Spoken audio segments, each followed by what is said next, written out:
Happy Monday from all of us at the Heritage Foundation. This Thursday, we celebrate Thanksgiving. Now, many of us have traditions that will be interrupted by COVID-19, which makes Thanksgiving feel different this year. But there's another threat to Thanksgiving that some might say is even more important. Our colleague, Jarrett Stepman, has wondered if this is the last generation of Americans who will celebrate Thanksgiving at all. Today, Tim and I are going to read to you his important commentary on how America's future may depend on Thanksgiving. It may seem laughable to ask if this is the last generation of Americans who'll celebrate Thanksgiving. But when the city of Berkeley, California, replaced Columbus Day with Indigenous Peoples Day in 1992, few would have expected to see Columbus Day thrown into a state of collapse just decades later, even being abolished in Washington, D.C. The logic behind the attacks on Columbus Day are similar to the criticism of Thanksgiving. To celebrate this holiday, or the Pilgrims associated with it, is a celebration of genocide. It should be replaced by a national day of mourning. Back in 2005, Robert Jensen wrote, quote, "One indication of moral progress in the United States would be the replacement of Thanksgiving Day and its self-indulgent family feasting with a National Day of Atonement accompanied by a self-reflective, collective fasting." To this day, his remarks are still repeated, even in publications outside the United States like the UK Independent. But Thanksgiving is a much bigger target than Columbus Day because it's more deeply ingrained in our culture, and because the spirit of the holiday runs counter to the left's narrative of grievance, oppression, and outrage. Despite the revisionist attacks, the Pilgrims are certainly still worth celebrating.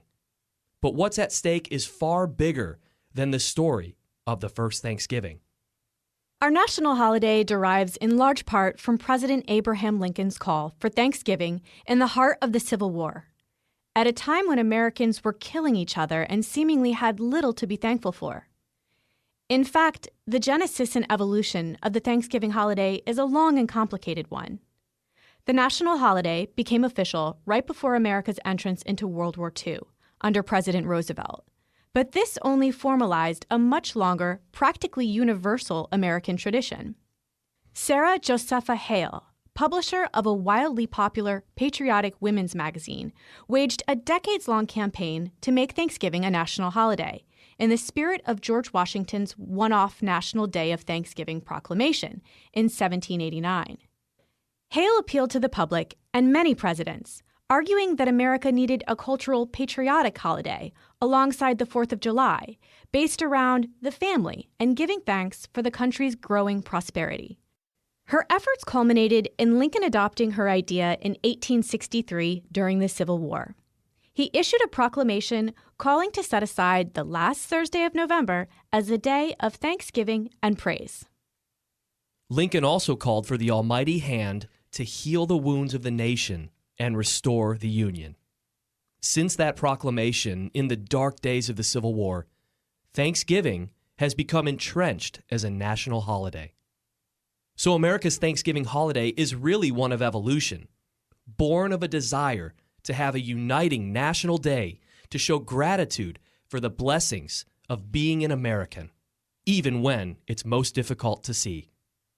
Sarah Josepha Hale was a New Englander, so naturally, she connected the holiday to the Pilgrims, who were already celebrated in the region of Forefathers' Day. The New England story became the American story. The Pilgrims' first Thanksgiving, which took place in 1621, has occasionally been disputed. There were other Thanksgivings in America before this one, including at Berkeley Plantation in Virginia in 1619. But it was the Pilgrims who came to dominate the national imagination. Almost all are familiar with the Pilgrim Thanksgiving story, which is now used as an entry point of attack for left-wing activists who wish to jam the holiday's meaning into familiar tales of oppressor versus oppressed. In this narrative, the first Thanksgiving, which included pilgrims and several dozen Wampanoag warriors, was not a mutual festivity, but a harbinger of future exploitation by genocidal European invaders. Mary Grabar is the author of Debunking Howard Zinn. She wrote in The Federalist, "The works of Marxist historian Howard Zinn are being peddled in high school classrooms all around the country." Zinn's book, A People's History of the United States, carefully and deceptively deconstructs the 1621 Thanksgiving to reinforce his general narrative of exploitation. Zinn says the Pilgrims are portrayed as irredeemably bad and the Indians as nearly blameless angels, an almost patronizing distortion of reality. Grabar wrote of Zinn-inspired literature, now used in Portland, Oregon public schools, quote, "It makes a cartoonish presentation of myriad people groups from the Bahamas and South America to New Mexico and New England. They are falsely oversimplified as universally peace-loving, Mother Earth respecting, generous and welcoming. All Indian tribes are lumped together as a mass of childlike people oppressed by the greedy capitalist explorers and settlers." End quote. So if this is what American school children are getting in classrooms across the country, is it any wonder why our college campuses are now poisoned by identity politics and young people that have such left-wing views? As different as the Pilgrims were from our modern attitudes, we can see the outline of future republicanism in their outlook. The Mayflower Compact was a simple document of consent among both the Pilgrims and non-Pilgrim merchants and other sailors who traveled with them across the Atlantic. The Mayflower Compact was unremarkable in that such community organizations was common in England. But it was remarkable in the sense that this new society would place at its foundation the notion of consent, government of the people, by the people, and for the people. Liberty was taking root in the New World, even as a more genuine notion of, for instance, religious liberty, which would have to wait many generations to come to fruition. And though the Pilgrims have been sent through the meat grinder of identity politics and thinly disguised Marxist interpretations of history, they are still worth celebrating.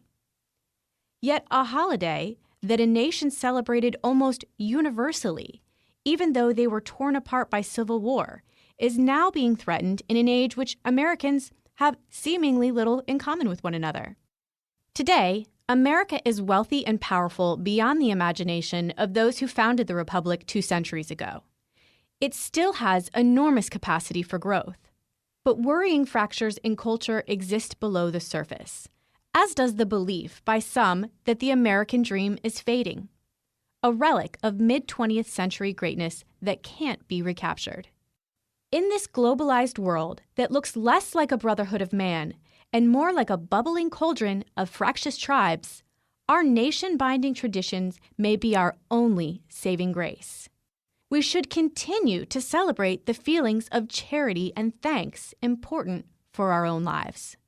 And more importantly, today we should continue to embrace Thanksgiving for its essential message of giving thanks for our blessings, as a day of reflection and embrace of a country that has spread and will continue to spread its blessings to others, as long as we work to preserve its best and most essential qualities. Americans are faced with this challenge. Will we remain united in thanksgiving or divided in grievance? If we wish to have a prosperous America in which many are bound into one people, Thanksgiving can't be surrendered to those who are working tirelessly to place wedges between us. And thank you so much for listening to Heritage Explains. We hope you have the best Thanksgiving. In fact, I actually, Michelle, believe that this could be the greatest Thanksgiving of all of our collective lives. We're going to try. I'm going to cook a turkey for the first time in my house. Come on. I mean, my kids they were too young to eat turkey, and there was no point to do it for just the two of us. I have a small family, but we're going to give it a shot this year. And you're all going to pass out around the same time, which will be great. It'll Great be awesome. Family fun. Awesome. Hey, everyone, if you liked our read today, be sure to check out the show notes where there's the link to Jarrett Stepman's op-ed. Super important op-ed. Share it with your friends this Thanksgiving. Let's keep Thanksgiving. And before we go, Heritage Explains Thanksgiving tradition, I need Tim to make his turkey gobble noise. Okay, I'm gonna do this once, but we gotta set the stage. Okay, pretend I'm a turkey and I'm gliding through the forest blissfully. And I'm gliding along. And then I look and I see Michelle, who has a hunting vest on and a shotgun, and I go, "Oh! Oh! Oh!" That's it from us at Heritage Explains. Happy Thanksgiving, everyone. Heritage Explains is brought to you by more than 500,000 members of the Heritage Foundation. It is produced by Michelle Cordero and Tim Desher, with editing by John Popp.